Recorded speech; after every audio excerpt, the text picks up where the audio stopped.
Welcome to Soul Steps with Dr. Ren. I'm your heart-to-heart walking companion. These short, soulful reflections come straight from my morning devotion walks. Think of it as a chat with your bestie that feeds your mind and spirit. Walk with me or just listen and get ready to feel uplifted, informed, and inspired.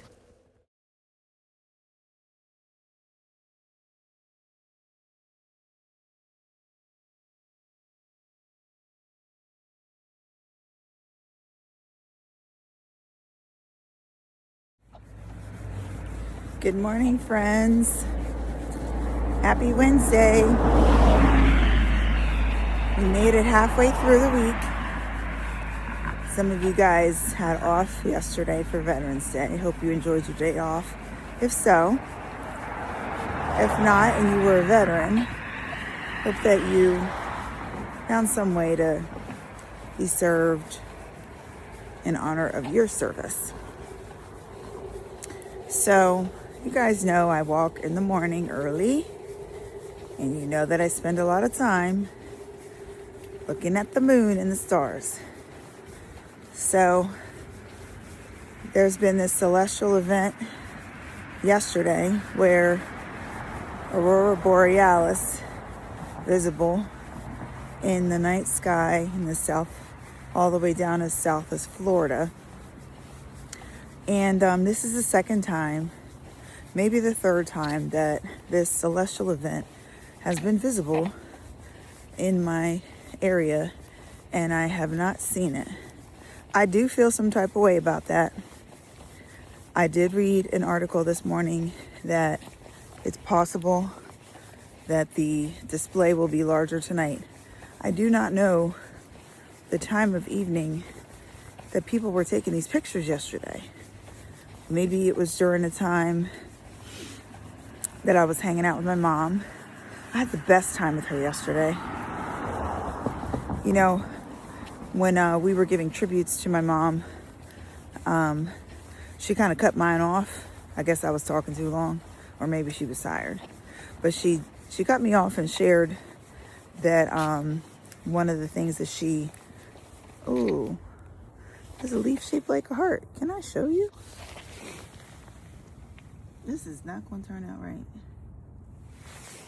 See, I'm so silly. These are the things, like a little squirrel.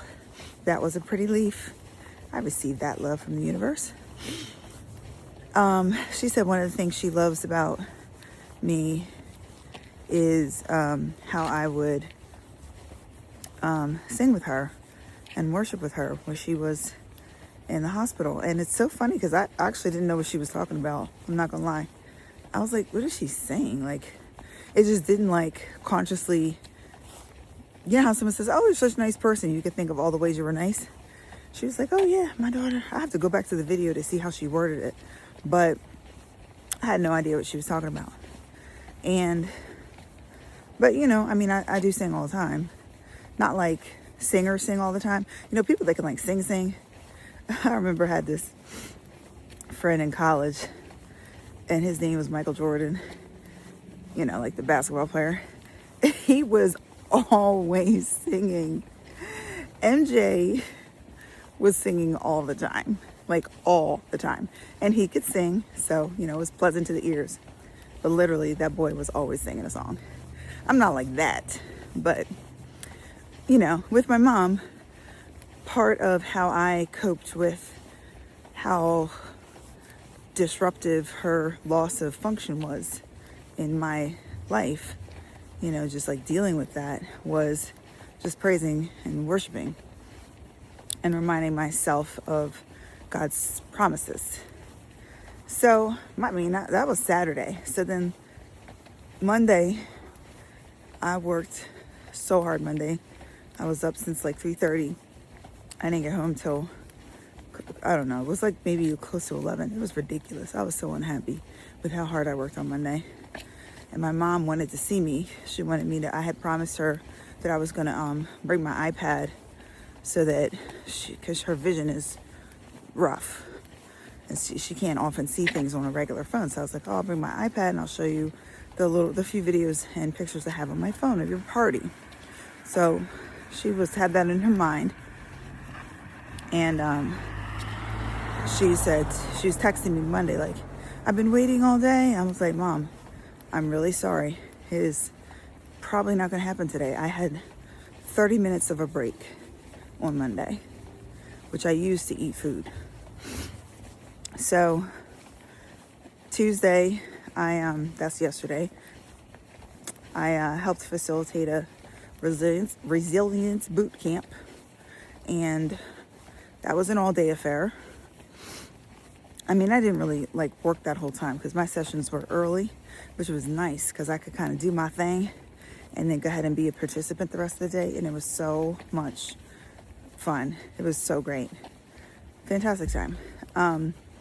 But afterwards, I knew I had to pay my penance to the Queen Mother. So that was the next stop I made, was to my mom. She was in the bed. She was like, I've been in the bed too long. I wanted them to get me out. She was half dressed. They just threw the clothes on in front of her.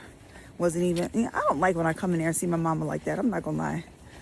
Her hair's not brushed. Now, I know some of that is because people know I'm coming every day and she may not even let them brush her hair. But you could put some clothes on her the proper way. They just had the clothes thrown on her. Now, let me not talk too bad about these people because they are taking good care of my mother. I know I get irritated, but overall, this is a great facility. And I'm not just saying this because this is public. It really is true. They are doing a great job with her, and some of the staff there care for her as if she was their own mother. It's not everybody though, so that's my point today. Not everybody. So, came in. She was like, I want to get in the bed. I was like, cool. Now, they have rules about safety and transporting residents, elders. So I'm like, okay, it was like, I think it might have been, it's like dinner trays were coming around. So it might have been like 6, I think it was close to like 6 p.m. when I got there. So, so I just start loving on her.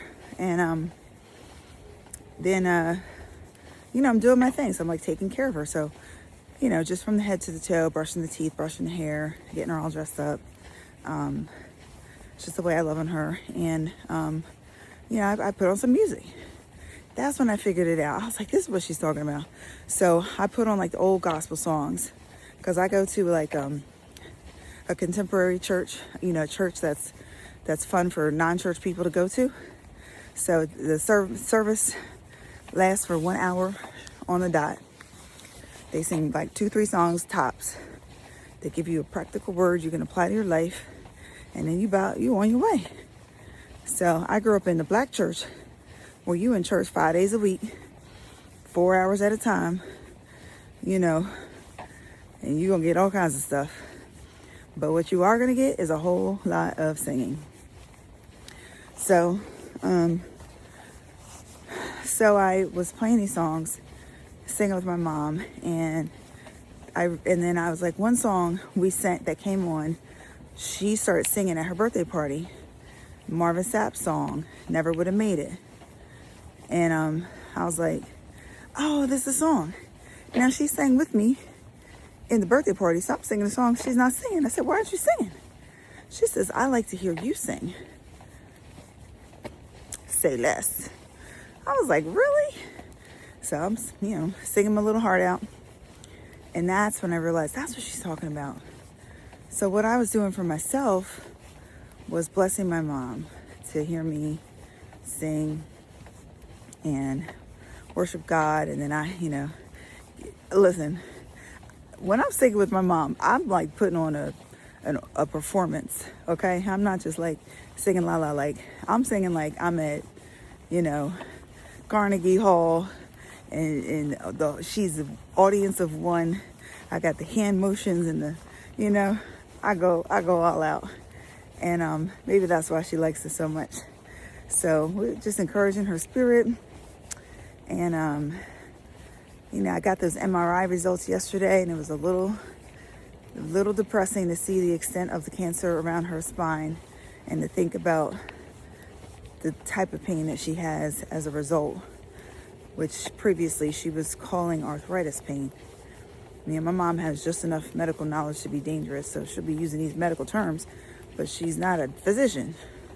She's just really well read, and she probably does not know the distinction between neuropathic pain and arthritis pain. Some patients actually, they can figure that out. I'm not sure why she was calling that arthritis pain, but it's probably neuropathic pain that she was experiencing because of the cancer impinging upon her spinal column, irritating her nerves. So we are praying that she can get some palliative radiation to ease that pain. And so there were some songs that came on. Here's one song came on. Soon and very soon, we are going to see the King. Now, I like that song. But child, I was like, skip. We are not declaring soon and very soon. We don't need to see the King too soon. Okay, mama? It was funny. It was another song came on towards the end. Similar vibe. I forget what that one was. But yeah, we just had a good old time. Singing the praises, and I laid on her bed while she was in the chair.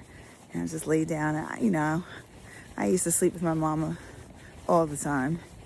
So I complain about my co-sleeping kids, but I come home from college and have my mom come sleep with me. I would travel on vacation. Travel for work. Have my babies, my breastfeeding babies, I would bring with me. Travel. I would fly my mom to where I was going to speak, and we'd all stay in the bed. So I kind of figured out, now that she doesn't have the air mattress, which is very it's kind of like a water bed. You'll slink all down. I'm like, I could climb up in this bed with my mama. I surely can. So I was sitting. First I was laying with her when she was in the bed. And then when she got in the chair, I just laying down. And just having the best time. So yeah, that was yesterday. So I don't know. I think that was probably better than the Aurora Borealis display. Although what I wouldn't give to see my favorite color lit up in the night sky. That is truly a dream, to see purple sky at night. Yeah, now you're speaking my love language. Yeah, so I don't know. I don't have any time tonight, but I will be out. Because, I would love to climb a mountain and just lay down on the top of Arabian Mountain and watch this celestial display. That's what I would love to do. It's not going to be practical tonight because I have to take my daughter to track practice, but perhaps there will be a little present for me. I hope so. Okay, so I do have 2 words for you today. I'm not sure if I'll get to both of them, but the first one, let me see. I'm gonna start with this one because it's something I used to joke. I should write a book about this one, but I'm honestly not sure it's a whole book. We'll have to see. I'll have to pray on that. The tentative book title was "Help Mary So That She Could Martha." So I'm reading through Luke right now. There's a bunch of different stories that Luke. Hey, fun fact. Did you know? Okay, I shouldn't do it like that because now you're gonna know. It's like a leading question. I was going to quiz you, but I can't now because I got too far ahead of myself.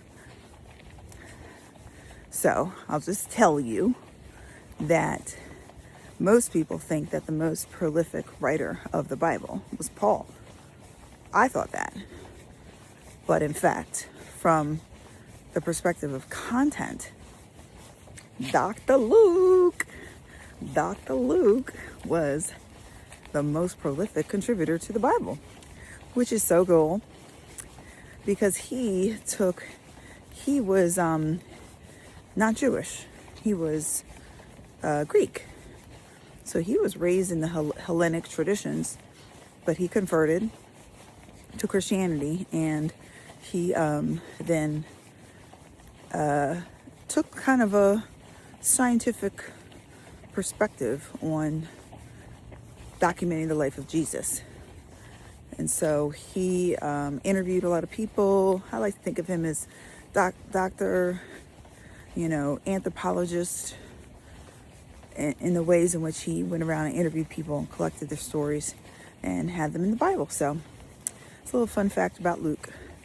You can like show off in your Christian circles and be like, who was the greatest contributor to writing the Bible? I'll tell you, 9 times out of 10, they're going to say Paul. But so, I don't know. Test that one out amongst your friends. Hey, if you are part of my 15-minute crew, congratulations, you're done. So I don't think you were holding the plank for 15 minutes, but you might have been stretching, or I don't know what else people do for 15 minutes at a time. But you're done. But hang out with me a little bit more. So in Luke, you hear the story of Jesus coming to visit. He comes to visit Martha and Mary, and you can get a good picture of these two ladies.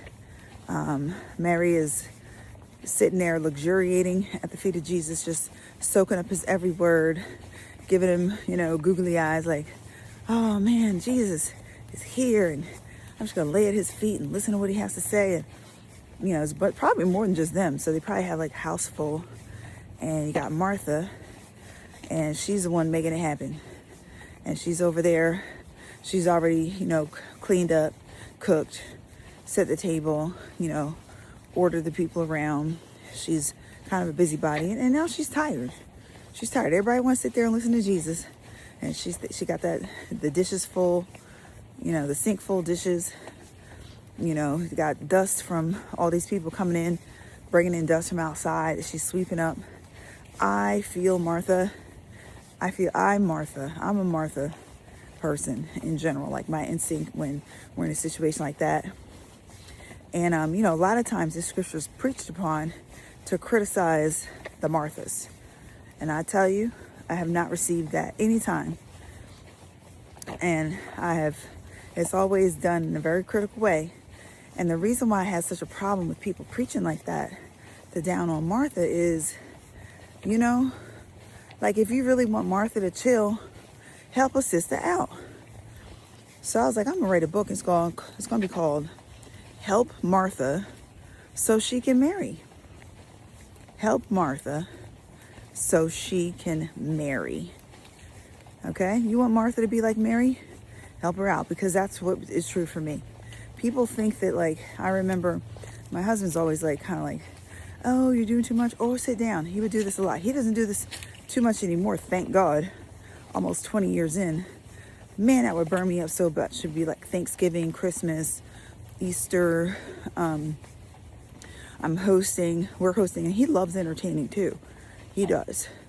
And if it's like a summer cookout, he's Martha. Okay, he's Martha on the grill. But most of the time, even though we're a team, I'm the one, busybodying around, getting it all done. And then he would say something like, oh, you're going to sit down and eat, or, oh. And I'm like, look, if you want to help, come up, put your hands out, and ask me what to do. Don't criticize me for what I'm doing in my flow. And I know a lot of Martha ladies can relate to me. And there's probably a lot of Marthas who have a lot of resentment and bitterness in their heart over feeling that people are ungrateful, they don't understand them, So even though I'm kind of like I'm a marified Martha, even when I was full Martha, I knew how to marry. I loved marrying. That's what I'm doing right now. It don't seem like it because I'm doing a lot. But, this is the first part of my morning routine. Walk, listen to scriptures, which I've already done. Say some early prayers. Get out here and walk and marinate on the word. But when I'm done with my walk, putting out the effort of walking, I go back to my house and I stretch and I do all kinds of different Mary type things, for myself, my physical body. for my mind, lay down and turn out the lights. I'll still have usually an hour before anybody's up when I get back. So I'm capable of being Mary when all the work is done. And so, that's kind of the concept. And then, maybe that's not a whole book, that concept, but that could be a devotion. Could be a devotion for Mary in one section, could be a devotion for people who love Marys, and it could be a devotion for Marthas. You can have a section on Marthas and a section on people who love Marthas, and it could be, all the ways in which Marthas, what kind of practices can they put in place? How can they plan for themselves, not just plan for others, but how can you plan in some time for yourself? And how can you, like, for example, my mom's birthday on Saturday. It was a lot of logistics to get done, but I had many Mary moments within that time. Many times, like the whole first half, I didn't even have my phone. I was trusting the photographer, and there's other times where, I'm figuring out logistics, and the other times I'm just enjoying the presence of everybody, enjoying conversation. And so, I wasn't always that way. Sometimes I'd be so anxious or so focused on the plan and the agenda that I couldn't luxuriate. So, you know what? I think that is a book. It's not a book in the way that I initially thought, but that might be the next in my Inside Out devotion series. Thank you, Lord. See, this is what happens in my soul steps. I get revelation. So, my first book in the Inside Out devotion series is going to be Before I Speak, which I need to finish writing very soon, because I want to be able to include that in my December 6th book signing at the African Textile Museum. You could see it on Eventbrite. I can put a little link in the comments for that. So the first one is going to be Before I Speak, a devotion about guarding your mouth and growing in grace. And maybe the second one, I might have to come up with a different title. But it's definitely going to be about Martha and Mary, and these two archetypes of female embodiment. Yep, something like that. It's funny, we were talking yesterday about like creativity and how some people were worried about, like, they've had ideas taken from them and, wanting to hold on to their ideas tightly because of bad experiences. And, I have come to believe that, like, you could be generous with your ideas, because even I just literally told you a whole book idea. You gonna go out there and write the book? Maybe somebody could, but I'm not gonna sit here worried about that. Because I got like 25 subscribers on YouTube. So if one of y'all 25 people who are knowing me personally are gonna go steal my idea, that's between you and your creator. I'm not gonna worry about that. But, I've been healed. Oh, this is a great segue. I was trying to figure out how to get from Martha and Mary to my second topic, which didn't really have anything to do with it. But that is a great segue, because in my readings, I also was reflecting on forgiveness and what's the place of forgiveness. And part of the catechism was explaining that, because of sin, there needs to be justice. You can't just have a lawless world, and on account of sin, you have laws. Laws are there to create justice, and the laws are not perfect. They could be just or unjust laws. But forgiveness is only possible when justice has gone forth. So, you know, we all have the value of, it's good to be forgiving. It's probably not good to be super petty all the time.